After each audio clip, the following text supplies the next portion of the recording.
बुधवारी 29 जुलै रोजी यंदाची अत्यंत पवित्र मानली जाणारी आषाढ पौर्णिमा म्हणजेच गुरुपौर्णिमा येत आहे. हा दिवस गुरूबद्दल कृतज्ञता व्यक्त करण्याचा, दत्त महाराजांच्या आणि स्वामी समर्थांची कृपा प्राप्त करून घेण्याचा सर्वात मोठा व फलदायी दिवस मानला जातो. या दिवशी केलेले जप, तप, पूजा आणि धार्मिक उपाय हे या वर्षातील इतर कोणत्याही दिवसांपेक्षा शेकडो पटीने अधिक फळ देतात.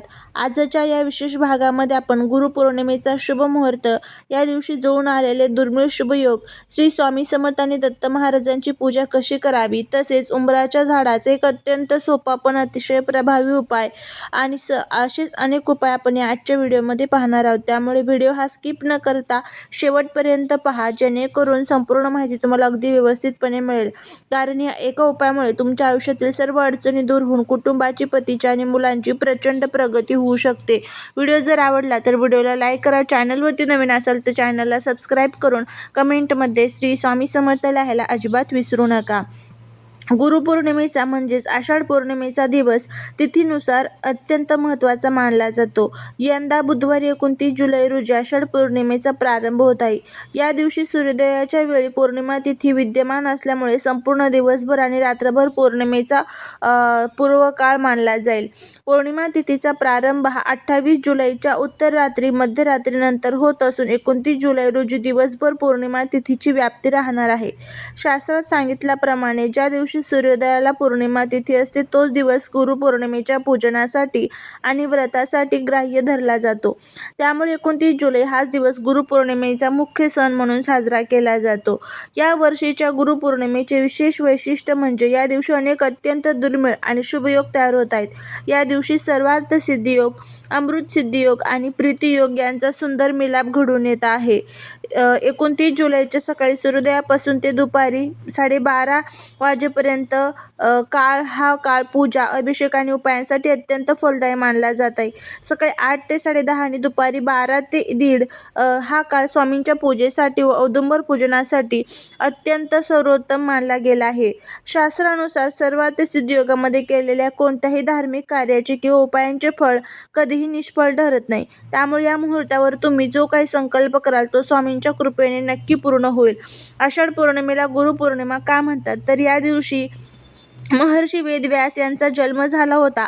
महर्षी वेदव्यास यांनी मानवाला 4 वेद, 18 पुराणे आणि महाभारतासारख्या महान ग्रंथांचे ज्ञान दिले, म्हणून त्यांना जगाचे आद्य गुरु मानले जाते आणि या पौर्णिमेला व्यास पौर्णिमा असेही म्हणतात. आपल्या संस्कृतीतील गुरु हे साक्षात परब्रह्म मानले गेले आहे. गुरुर् ब्रह्मा गुरुर्विष्णू गुरुर्देव महेश्वरा या उक्तीप्रमाणे गुरुशिवाय मानवाला सन्मार्ग आणि ईश्वराची प्राप्ती होऊ शकत नाही. ज्याच्या डोक्यावर गुरुचा हात असतो त्याच्या आयुष्यातील कोणतेही संकटे जास्त काळ टिकू शकत नाही. गुरुपौर्णिमा हा केवळ पूजेचा दिवस नसून आपल्या गुरुप्रती, आपल्या आईवडिलांप्रती आणि कुलदेवतेप्रती कृतज्ञता व्यक्त करण्याचा महापर्व काळ आहे. गुरुपौर्णिमेच्या दिवशी श्री गुरुदेव दत्त आणि श्री स्वामी समर्थ महाराजांची पूजा कशी करावी ते सोप्या भाषेत समजून घेऊया. गुरुपौर्णिमेच्या दिवशी सकाळी लवकर उठून स्नान करावे. शक्य असल्यास स्नानाच्या पाण्यात थोडे गंगेचे पाणी किंवा हळद टाकावी. स्वच्छ वस्त्र परिधान करून देवघरासमोर एक चौरंग आणि पाट मांडावा. त्यावर लाल किंवा पिवळे वस्त्र अंथरावे. चौरंगावर दत्त महाराजांची किंवा स्वामी समर्थांची मूर्ती अथवा फोटो स्थापित करावा. मूर्ती असल्यास दूध, दही, तूप, मध, साखरेने अभिषेक करावा. त्यानंतर स्वच्छ पाण्याने स्नान घालून वस्त्र पूर्ण अर्पण करावे. महाराजांना पिवळे चंदन, अष्टगंध आणि कुंकू लावावे. पिवळी फुले आणि तुळशीची पानं अर्पण करावी. दत्त महाराजांना आणि स्वामींना तुळस व अष्टगंध अत्यंत प्रिय आहे. महाराजांना खडीसाखर, पेढे, सुकामेवा किंवा गव्हाच्या खिरीचा नैवेद्य दाखवावा. पूजेनंतर स्वामींचा श्री स्वामी समर्थ या मंत्राचा जप करावा किंवा दिगंबरा दिगंबरा श्रीपाद वल्लभ दिगंबरा याचा सुद्धा जप करू शकता. स्वामी चरित्र सारामृताच्या अध्यायांचे वाचन करणे या दिवशी अत्यंत फलदायी ठरते.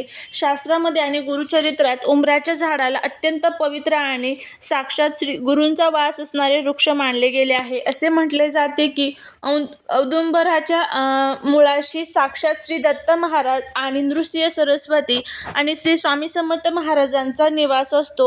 उंबराचे झाड हे साक्षात कल्पवृक्ष मानले जाते. ज्याप्रमाणे कल्पवृक्षाखाली बसून मागितलेली इच्छा पूर्ण होते, त्याचप्रमाणे औदुंबराच्या झाडाची सेवा केल्याने माणसाच्या आयुष्यातील दारिद्र्य, आजारपण आणि नकारात्मक ऊर्जा कायमची नष्ट होते. म्हणूनच गुरुपौर्णिमेच्या पवित्र दिवशी औदुंबराची सेवा करणे म्हणजे थेट स्वामींची सेवा करण्यासारखे आहे. या दिवशी तुम्ही दिवसभर उपाशी राहिले नाही तरी चालेल, पण उपवास नाही केला तरी चालेल, पण उंबराच्या झाडाशी जाऊन हा एक अत्यंत छोटा आणि सोपा उपाय नक्की करा. हा उपाय केल्याने कठीणातील कठीण इच्छा पूर्ण होतात. उपायासाठी लागणारं साहित्य काय आहे ते आपण बघूया.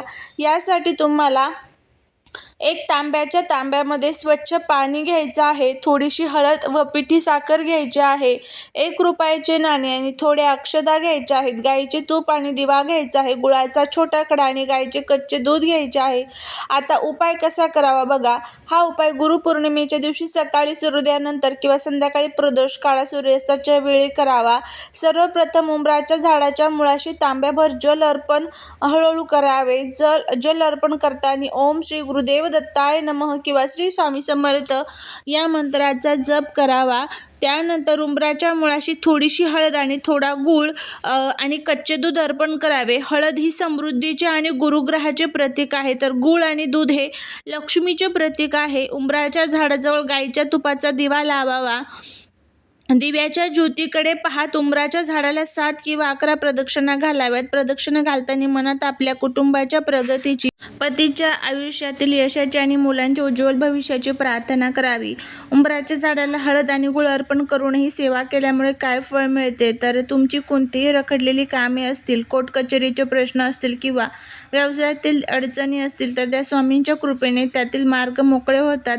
पतीच्या नोकरीत किंवा व्यवसायात अडथळे येत असतील तर त्या उपायामुळे पतीला भाग्याची साथ मिळते आणि आर्थिक उन्नती होते. मुलांच्या अभ्यासात मन लागत नसेल किंवा त्यांच्या करिअरमध्ये अडचणी येत असतील तर गुरूंच्या कृपेने त्यांना यश आणि सन्मान मिळतो. उंबराच्या सेवेमुळे घरातील नकारात्मक ऊर्जा नष्ट होते आणि घरामध्ये अखंड लक्ष्मीचा वास होतो. यंदाची 29 जुलैची गुरुपौर्णिमा ही अतिशय पर्वणी घेऊन आली आहे. या दिवशी श्री स्वामी समर्थ महाराजांच्या चरणी लीन व्हा, त्यांची पूजा करा आणि उंबराच्या झाडाला एक वस्तू अर्पण करून स्वामींचा आशीर्वाद प्राप्त करा. स्वामी महाराजांची सेवा केल्यामुळे आपल्या जीवनातील सर्व संकटे दूर तर होतातच, पण आपल्या जीवनामध्ये येणाऱ्या सर्व अडचणी सुद्धा दूर होण्यासाठी मदत होते. आपली जी काही इच्छा असेल, मग ती धनप्राप्ती, लक्ष्मीप्राप्ती, कर्जमुक्ती संबंधीची असेल तर त्या सर्व इच्छा आपल्या पूर्ण होण्यासाठी मदत होत असते. तर आपल्याला ह्या सर्व गोष्टी ज्या आहेत तर त्या या पवित्र तिथींवरती करायच्या असतात, कारण या पवित्र तिथींना पृथ्वी तलावरील जी सकारात्मक ऊर्जा असते तर ती रोजच्या तुलनेमध्ये सहस्रपटीमध्ये जास्त प्रमाणात कार्यरत असते. आणि गुरुपौर्णिमेच्या दिवशी पृथ्वी तलावरती दत्ततत्व आणि स्वामी तत्व हे खूप जास्त प्रमाणामध्ये सक्रिय असणार आहे. त्यामुळे हा उपाय आवर्जून करा. या दिवशी घरामध्ये तुम्हाला अजून काही सेवा करायच्या ज्यामध्ये तुम्ही दत्त भावनेचं पठण करा, दत्तांच्या जे मंत्र आहेत तर त्याचं पठण करा. त्याचबरोबर दरवाजामध्ये आपल्याला दिवा लावायचा आहे, तुळशीची सेवा करायची आहे. अशा पद्धतीने जे काही तुमच्याकडनं सेवा होतील त्या सर्व सेवा करण्याचा प्रयत्न करा. याचा नक्कीच आपल्याला काही ना काही, कुठे ना कुठे अडचणीमध्ये हा फायदा होत असतो. करून बघा, तुम्हाला याचा फायदा होईल. चालेली सेवा ही महाराजांची चरणी रुजू करते. व्हिडिओ जर आवडला असेल तर लाईक, शेअर आणि सबस्क्राईब करायला विसरू नका. भेटूया पुढच्या एका छानशा नवीन व्हिडिओत एका नवीन माहितीसोबत. तोपर्यंत सर्वांना श्री स्वामी समर्थ.